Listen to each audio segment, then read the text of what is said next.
Hi Virgo, November 2023. Ito na po ang inyong reading and let's start. Dito muna po tayo sa inyong tarot cards at itong card captor, Sakura, na ating card.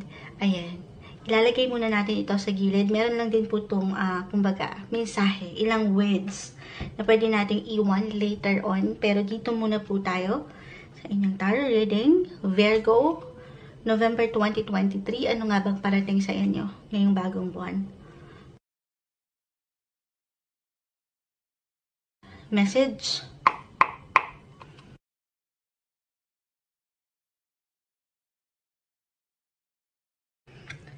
Two of Wands reverse, the King of Pentacles. Sige, try pa natin mag-add ng ilang, ayan, cards. Sa isa-isa yung lumalabas. Virgo.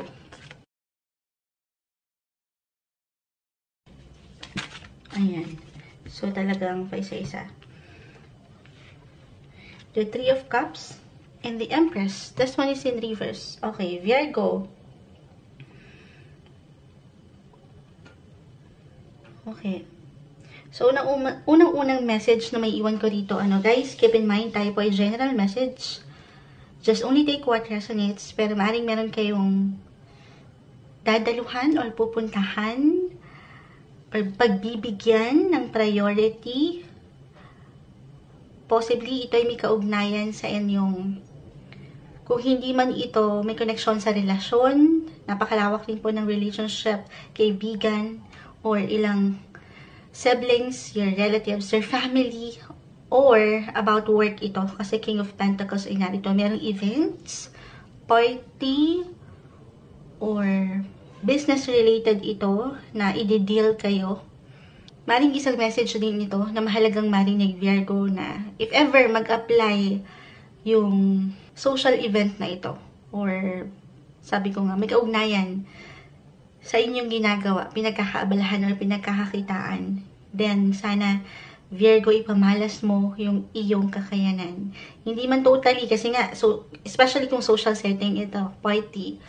Pero sana magpakita ka pa rin. Kasi yung presence mo, siyang maaring magdala or mag-iwan sa'yo ng benefits. Alam mo yun, kahit yung presence mo lang.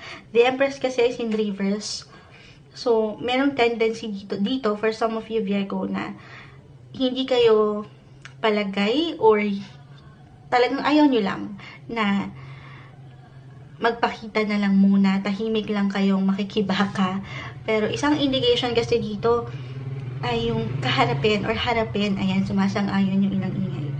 Itong pwedeng ihain na opportunity sa inyo ng universe this month.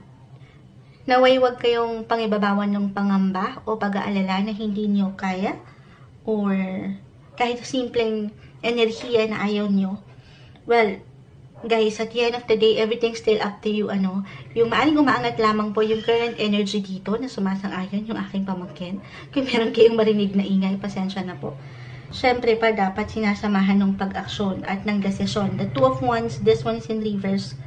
For some, andun yung sabi ko nga, maaring merong pag-aalinlangan dito na hindi kayo makabuo ng inyong tamang desisyon or pag-aksyon na hindi rin naman masama. Lalo pa kung, sabi ko nga, hindi kayo palagay or hindi kayo komportable doon sa pupuntahan or sa event na ito or kung ano mang ihain sa inyo ng mundo. Pero sana panatilihin nyo yung aura, yung presence, yung pagiging leader, yung disiplina. Okay, with King of Pentacles. Kasi yan pa yung pwedeng, okay, mag-angat sa inyo or magpa-level up sa inyo.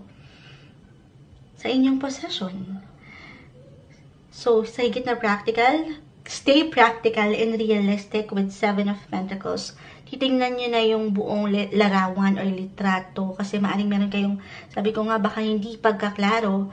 So, isang message dito ay pag-aralan, pag-nilay-nilayan ng ilang bagay. Isipin mo na yung may pang long term, yung merong something benefits or investment, mas pangibabawan kayo ng tiwala sa inyong mga sarili, magpakita kayo, ipakita nyo itong inyong mga kakayanan. Sabi ko nga, kahit simple present nyo lang ito or presence nyo sa isang lugar or sa ano man ito, kahit sa trabaho, okay, work setting, patuloy kayong magpakita kasi hindi na babaliwala, Virgo, itong patuloy nyo rin na efforts, okay? O itong pagbibigyan nyo ng pag-action sa inyong buhay paggawa. Two of Wands. So, other indication ay maaaring meron din kaugnayan dito ang ibang bansa or ibang lugar. Merong distant na ito. Baka dito mag-apply yung ilang decisions or pag-action na kailangan yung gawin. Huwag kayong, unang-una, alam ko kanina pa ako doon, kasi as a Virgo, may tendency na, alam niyo, minsan nagiging warrior, ayan, or mapag-alala ang ilan. Na syempre pa, bilang kasi kayo mga Virgo, maalalahanin talaga. Natural sa inyo yan, ano. Other messages, even walang party or event ngayon na kayo'y dadaluhan or pupuntahan, walang party invites, then, sa work setting tayo. Okay, pagdating sa inyong trabaho, maging ano pa man yan. Virgo, merong isang tao rito na i-feel siyang maring makatulong sa inyo dito sa ilang hangarin or intensyon na meron kayo na may pang long term, na may kaugnayan sa ibang lugar or ibang bansa. Kung meron kayong ilang pagpaplano dyan, merong makakatulong. Or ngayon pa lang, kahit tahimik pa lang ito, ay nakikita ka na yung iyong kahusayan, yung iyong tiyaga at sipag. Sabi ko nga, hindi yan nababaliwala, guys. Okay? So, sa mas practical pa rin, the Three of Cups kasi ay narito. Sabi ko nga, maaaring meron kayong dadaluhan or kahit sa simpleng social gathering lang ito, bilang Halloween, maaaring meron kayong puntahang Halloween party or anything kung saan kayo ay mag-i-enjoy kasama ang inyong pamilya or kapareha, especially kung meron na kayong anak, merong pag-i-enjoy dito. Or maybe isang message, lalo pa kung talagang mag-apply yung pagkaseryoso sa ilang bagay, trabaho, kung paano kayo, kasi parang dito, navivision nyo na yung future, kumbaga, kasama ang pamilya, syempre pa, na minsan, dito natin higit na iaala yung ating enerhiya, ano. So, sana, isang mensahe dito na mag-enjoy rin this month. Huwag kalimutan, lalo pa kung meron na kayong mga kids na makabuo ng ilang memories together. So, spend more quality time rin ngayong buwan kasama ang inyong mga anak. Okay, ano pa bang may iwan ko dito? First, for some of you, okay, na merong about money, kung meron kayong hinihintay, or meron kayong reversal po tayo every time, meron kayong gustong pagbigyan or talagang visible na ito na usaping pera, meron kayong babayaran, ganyan. Well, ano man ito na pwede nyo kaharapin, Virgo, lagi nyo lang, kasi kayo naman very detailed-oriented din kayo eh. So, titingnan, pag-aaralan kung kinakailangan, especially kung meron ditong involved na pera, huwag kayong magmadali. Klaruhin ang ilang sitwasyon para mas okay ang mga bagay-bagay. Okay? So, ayun lang. Yun yung may iwan ko dito para sa inyo ngayong November. Kuha tayo ng pinaka-final advice para sa mga Virgo. Final words for Virgo this month. Yung may iwan natin para sa kanila.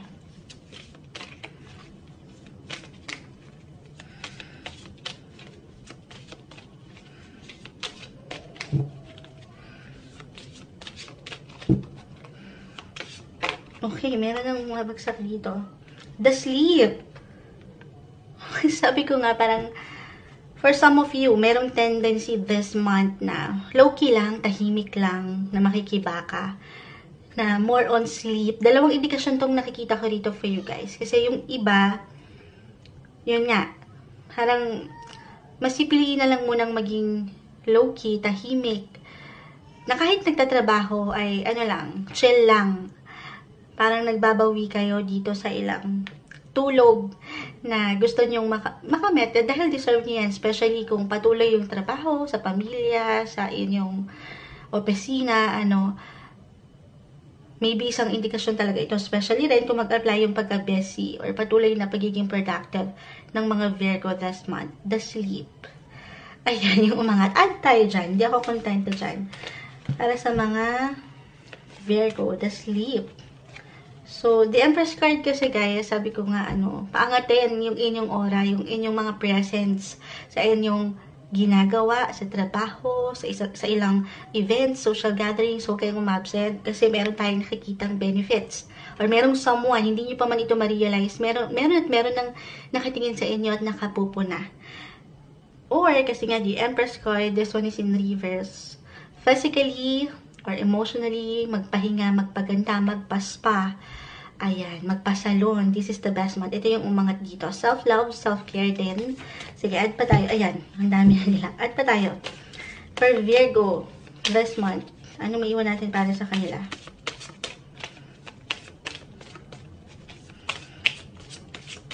Parang wala na ano. Ito na talaga. Magtulog daw.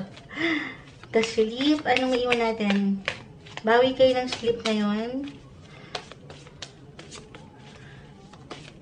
Okay, talagang wala na. Ayaw. The sleep. Yan yung pinaka-weird na umangat sa inyo.